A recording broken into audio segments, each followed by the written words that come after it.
These weapons were designed in the 60s and 70s and produced back then.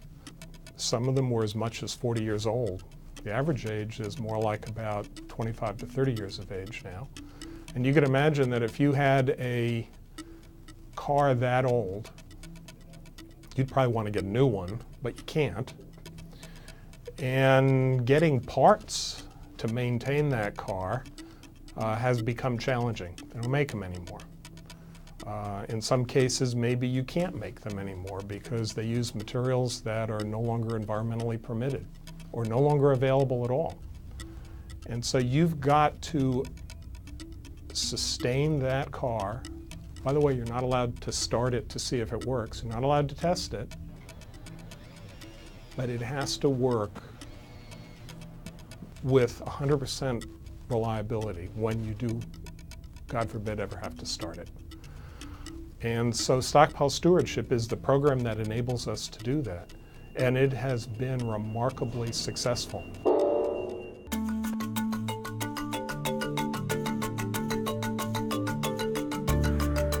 The lab's role in Stockpile Stewardship is first to surveil, check out the weapons that we have designed for the United States stockpile. Managed by the National Nuclear Security Administration, Stockpile Stewardship relies on the development and application of advanced technical capabilities to assess the safety, security, and effectiveness of existing nuclear warheads without nuclear testing. And we've been doing that now since the late 1990s. And to this day, we have assessed those weapons and to make sure that, in fact, the weapons that are deployed for the defense of the country are safe, secure, and effective, meaning that, should they be needed, they will work.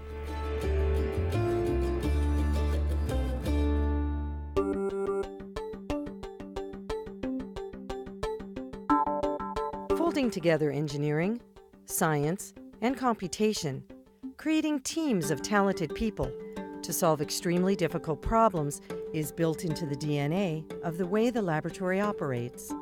In fact, the weapons scientists get all the data, write the codes. What the simulation facility provides is a computer capable of running those codes, an infrastructure capable of storing the data from those codes, an infrastructure capable of visualizing the data from those codes. That requires very fast computers. And as a result, Livermore has consistently pioneered the use of large, high-speed computers. Sequoia is a 20 petaflop computer. That's a 20 with 15 zeros after it. It's hard to put that into perspective with the kinds of things that we use in everyday life, like a personal computer. But if I was comparing it to my personal computer today, I'd tell you it was about 400,000 times faster than my personal computer. Sequoia is going to be used for two different kinds of applications towards stockpile stewardship. The first is looking at individual science applications. For instance, materials. If you want to look at materials under certain pressures and temperatures, you can look at that at enormous scale and intense levels of granularity on Sequoia. So run a very large problem and learn new things about the way that material behaves under different constraints. Okay, so that would be running a code at a very large scale so that you could see things you'd never been able to see before. The second thing, and a very important part of the Sequoia mission, is something called uncertainty quantification. And that's actually running large numbers of smaller jobs and turning the knobs on these jobs to look at the margins of uncertainty. And so what you can do with a computer like Sequoia is you can run large numbers of these suites and then inform the next suite with the answers from the previous suite. And what you're really doing is advancing the pace of discovery on these problems.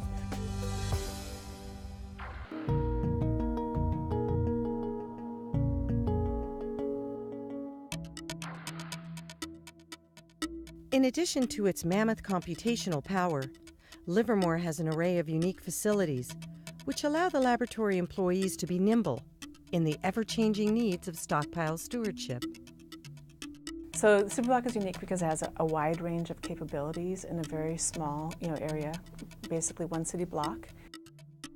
What is particularly unique about our operations are our people. That we have a mixture of PhDs, of scientists and technicians, everybody working side by side to make sure that everything's done safely and compliantly. We're able to be nimble and respond to changing mission very quickly. In the plutonium facility, Building 332, it's a Category 2 nuclear facility, which means that you can have special nuclear materials up to certain limits in that facility. And we do aging tests on plutonium. This small quarter-sized plutonium target, developed here at Superblock, is being prepared for an experiment that will take place 400 miles away.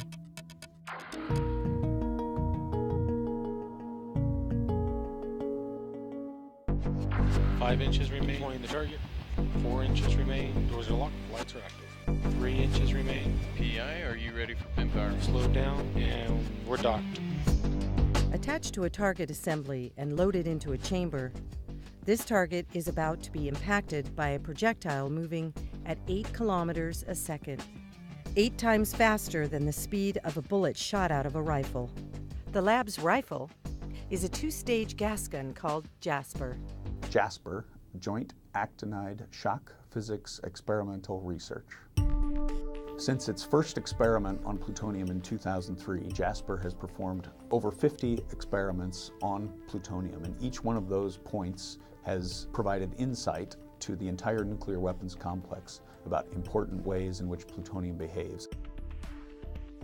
One very important question JASPER has been able to contribute to is the question of plutonium aging.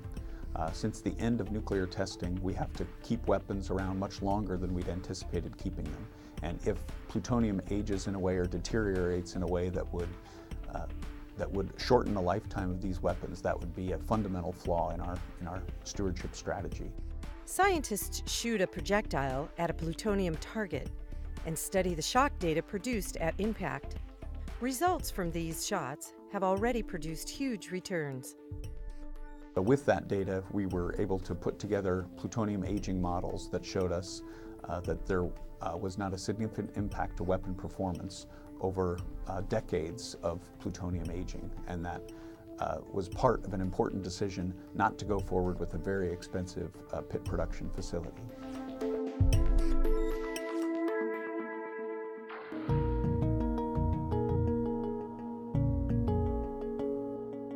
This is HEAF.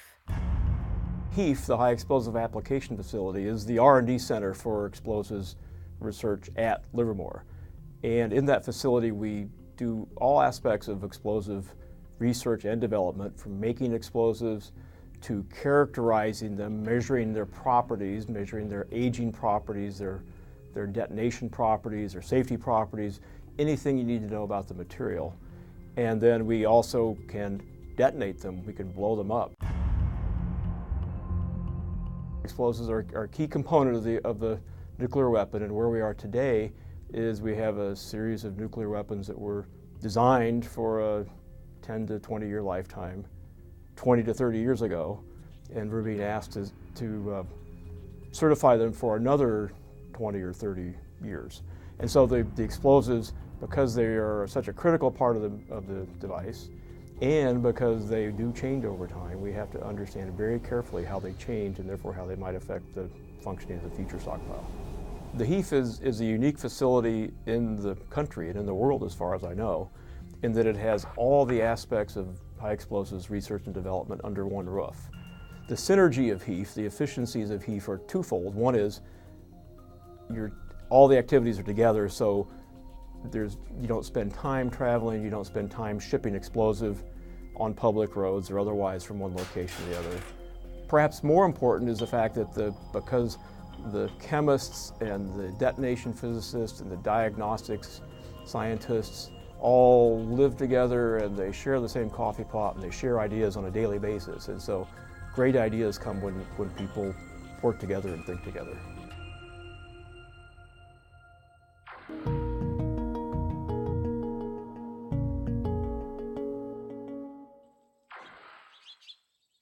At Site 300, we execute a number of experiments to support that mission, to support maintaining the nuclear deterrent. Hydrodynamic tests are conducted at the site's contained firing facility. Explosive detonations using up to 60 kilograms of high explosives can be conducted in this modern test facility. CFF is a very large bomb chamber compared to most bomb chambers people think about. It's 50 foot by 50 foot, 30 foot tall, with amazingly thick reinforced concrete walls. It can handle up to 132 pounds of high explosives in various configurations. These are typically experiments that are in a weapons geometry, sometimes the exact weapon geometry, but with the nuclear material removed. And so they have no potential for making nuclear yield, but they allow us to test the configuration and understand things better, but they're obviously large charges of high explosives. Equally important to the nuclear deterrent is the confidence that the country and our allies and our adversaries have that if something were to go wrong with the deterrent, or if we needed a different flavor or aspect of the deterrent, that we have the capability to address that issue, either that issue or that need. And that's a combination of the capabilities, some of which we have at Site 300, and in the infrastructure, but just as important, the people. We have to have the people knowledge and the people skills and capabilities to either address the issue or address the need. In contrast to Site 300's massive detonations, Livermore's National Ignition Facility, HEAF, creates implosions on a minute scale. And so what you do is you start with these beams at the size of about 40 centimeters across, and they get brought down and focused down to less than 1 millimeter across. Their precision is phenomenal, about half the width of a hair, the precision of the accuracy. And they fire all these 192 beams into a very small volume, hitting targets that are millimeter size, high precision, very carefully made targets. And by focusing so much energy into such a small space, what they do is they can get to temperatures which are equivalent to the temperature at the center of the sun, and pressures which are about 1 billion times what the Earth's atmosphere is. And so these are conditions that are relevant for weapons performance, and so it pulls it all together and allows us to explore that kind of physics space which we really care about when trying to answer questions for the stockpile stewardship. Shot director, ready for shot. What HEAF does for us is it provides us data, and we use that data, that experimental data, we use that to validate our simulation codes and the physics models within our simulation codes. And then it's those validated codes that we use and apply to stockpile stewardship problems day in, day out as part of the stockpile stewardship mission. So that's, in a way, that's quite similar to the old days, where we used to use our UGTs to calibrate our codes. Today we use HEAF and other facilities to help validate our codes and apply them. Finally, it helps us to develop the expertise in our people, who are really the foundation of the nuclear deterrent. And I'd say all those last 4 aspects were also a very key part of the underground test program. So in that sense, I would say yes, HEAF does in many ways replace many of the aspects of the UGT program. Throughout its 60-year history, Lawrence Livermore National Laboratory has been dedicated to solving the nation's most pressing scientific and technical concerns. Through its contribution to the nation's stockpile, and now to the nation's Nuclear Security Administration's Stockpile Stewardship Program, it will continue to be a leader in ensuring the safety, security, and effectiveness of the nation's nuclear deterrent. We are taking better care of these weapons today, I believe, than we were when we were doing nuclear testing. We understand them better today than we did back then, because we have to, because we can't test them. And I think it's a huge success.